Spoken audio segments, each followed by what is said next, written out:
Bonjour.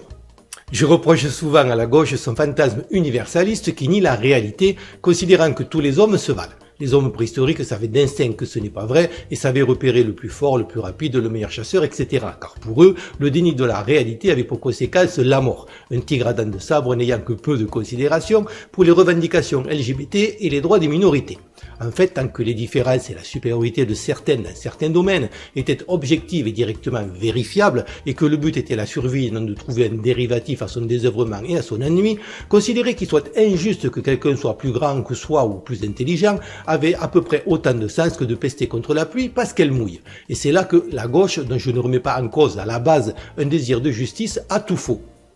Elle mêle l'iniquité naturelle de la vie, qui de par les complémentarités qu'elle génère participe de notre survie, avec l'iniquité artificielle de la société, qui participe de notre destruction, passant d'une lutte des classes un peu simpliste mais compréhensible dans l'intention, à la négation des sexes au nom de l'égalité et autres délires, dans un déni dangereux de la réalité que seul rend possible une opulence artificielle qui touche à sa fin et qui donne l'illusion pernicieuse de s'être affranchi des règles de la nature.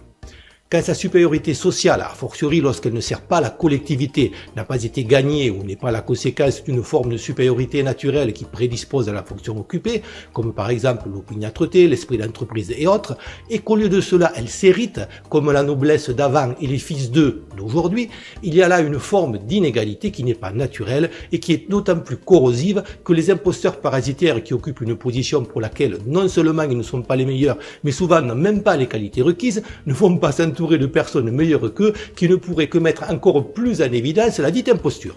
D'où la décadence rapide d'une république des médiocres. Bien sûr, la gauche, victime de son fantasme égalitaire, a vu cela comme une lutte des classes au lieu de simplement la négation de l'ordre naturel, niant la légitimité de ceux, et il y en a, qui sont en haut de l'échelle de par leur mérite et encourageant, en se contentant d'inverser la même logique absurde, l'idée que tous ceux qui sont en bas de la dite échelle ne le sont que parce qu'ils ont été spoliés, aboutissant à mettre au pouvoir d'anciens exploités ou qui se revendiquent comme tels ou prétendent les représenter, pas plus légitimes que ceux qu'ils remplacent, faute d'avoir gagné leur place ou de s'être imposés naturellement par leurs qualités acquises ou innées, et surtout, faute de ce que leurs fonctions répondent à un réel besoin collectif, des parasites superfétatoires remplaçant simplement d'autres parasites superfétatoires. En outre, toujours dans cette logique absurde que toute inégalité est mauvaise, même si par définition ne peut être égale que ce qui est rigoureusement identique, elle mélange de mauvaise foi les avantages réels ou supposés qui sont la conséquence naturelle et légitime d'appartenir à un groupe ethnique résidant sur son territoire, chose qu'elle appelle privilège blanc, avec l'occupation, majoritairement par des blancs ou moins en apparence étant donné qu'on est en France, de certains emplois par népotisme, magouille ou même mise communautaire, considérant par exemple qu'un franc-maçon occupe son poste parce qu'il est blanc et pas parce qu'il est franc-maçon. À la décharge de la gauche, la fausse perception et la connotation négative de la notion même de territoire, qui est à l'origine de la division de la société entre ceux qui veulent le défendre et ceux qui veulent l'ouvrir au monde, est à mettre sur le compte de la droite qui n'est pas en reste en matière de manipulation et de négation des règles naturelles, notamment en mélangeant pour sa part la notion naturelle de territoire, d'où découle la nation, avec la notion artificielle de propriété, qui est la base de notre système capitaliste délétère, tout en faisant croire qu'elles sont liées.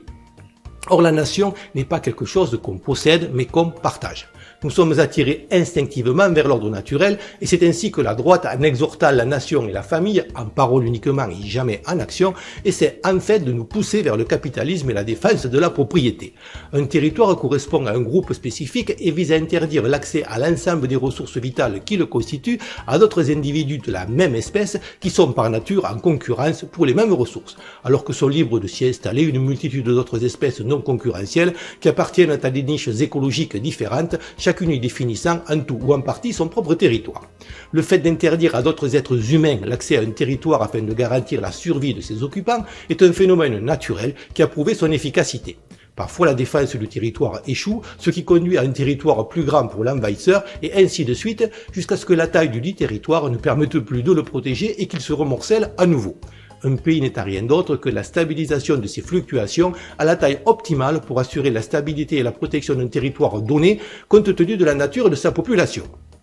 On peut donc considérer qu'après avoir été affinée par plus de 1500 ans d'histoire, la France, dans ses frontières actuelles, est le territoire optimal pour protéger les Français. En outre, quel que soit le pays, une fois l'équilibre atteint, peu importe jusqu'où on remonte dans l'histoire, toute tentative d'aller au-delà, notamment sous forme d'empire, ce qu'est ni plus ni moins l'Union européenne, a lamentablement échoué. Autant le territoire et la nation qui en découlent sont naturels, participent de l'intérêt général et s'ancrent dans la réalité, autant ne serait-ce que du fait qu'on est mortel et que la capacité de garder strictement pour soi une partie du territoire collectif dépend essentiellement de facteurs hors de notre contrôle, à commencer par des lois fluctuantes, la propriété est un fantasme et une illusion délétère. Tout au plus a-t-on un droit de jouissance sur quelque chose. Les 4 murs qu'on a peiné à s'acheter n'étant à soi que tant qu'on paie ses impôts fonciers, qu'on n'en est pas expulsé pour une raison ou une autre, ou qu'on n'est pas contraint de les vendre pour payer le droit d'être mort-vivant dans un EHPAD. En revanche, durant cette jouissance, on peut faire ce qu'on veut de la chose possédée, et comme dans une société capitaliste, le souci principal est justement de capitaliser, au lieu de fabriquer des choses écologiques et recyclables dont la durée de vie est adaptée à la durée de vie du propriétaire, ce qui empêcherait toute spéculation, à la place, on construit du dur et on bétonne à tour de bras. Il faut bien comprendre qu'au départ, l'argent était un simple outil d'échange. Puis, dans le souci de capitaliser, on lui a donné une valeur propre en frappant de la monnaie en or ou en argent. Puis, pour pousser encore davantage les limites du profit, la planche à billets produisant plus de fausses monnaies que nécessaire pour acheter tout l'or de la terre, il a bien fallu trouver d'autres choses à acheter. Contrairement au territoire qui s'inscrit dans un cycle naturel, l'illusion de la propriété est préjudiciable pour l'environnement et les modifications qu'elle lui inflige pour essayer, en tentant de transformer un argent virtuel par nature volatile en choses concrètes qui permettent de le stocker, qui plus est sous une forme difficilement dérobable, ont pour conséquence de rendre la portion que l'on s'est accaparée inaccessible non seulement aux autres habitants du territoire, mais aussi à toutes les autres espèces, végétales ou animales, nos villes bétonnées n'étant plus guère accessibles qu'aux rats, aux moustiques, aux mouches et aux pigeons. Non pas que toute construction soit mauvaise, c'est même notre capacité à construire des cathédrales qui est un des marqueurs de notre civilisation. Mais une cathédrale, un accueil du Gros-Main ou une maison en torchis ne pollue pas, ce qui n'est plus le cas des édifices modernes, car la finalité de ces divers bâtiments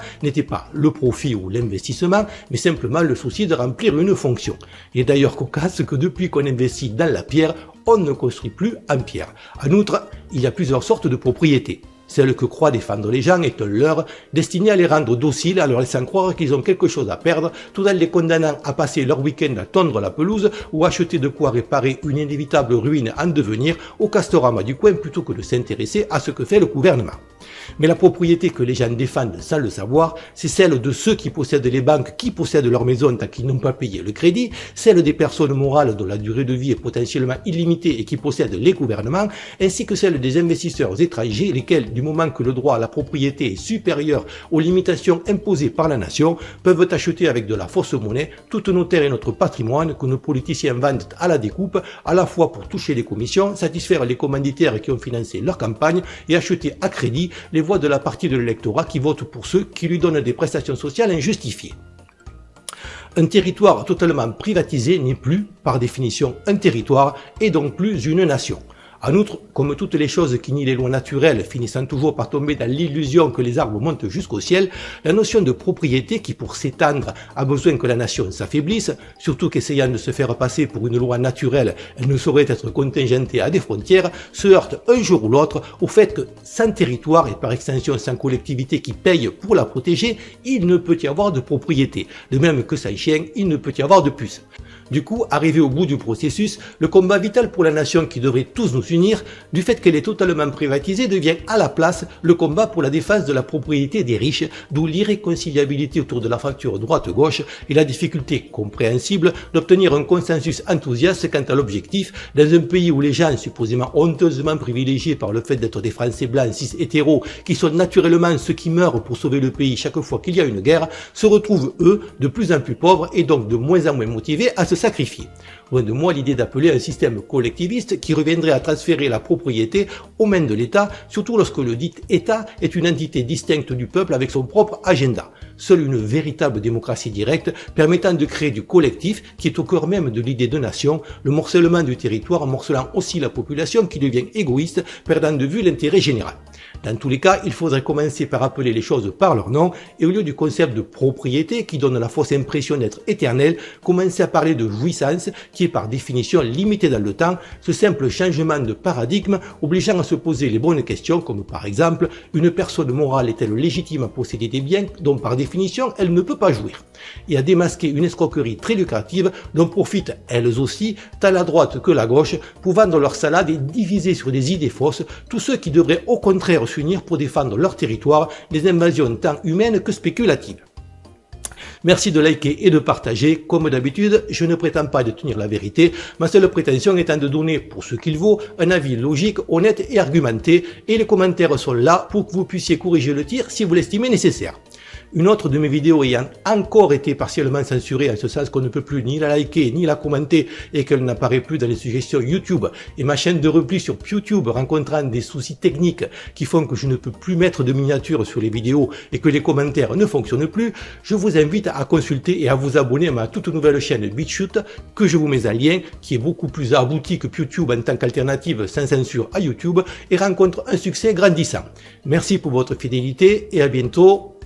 J'espère.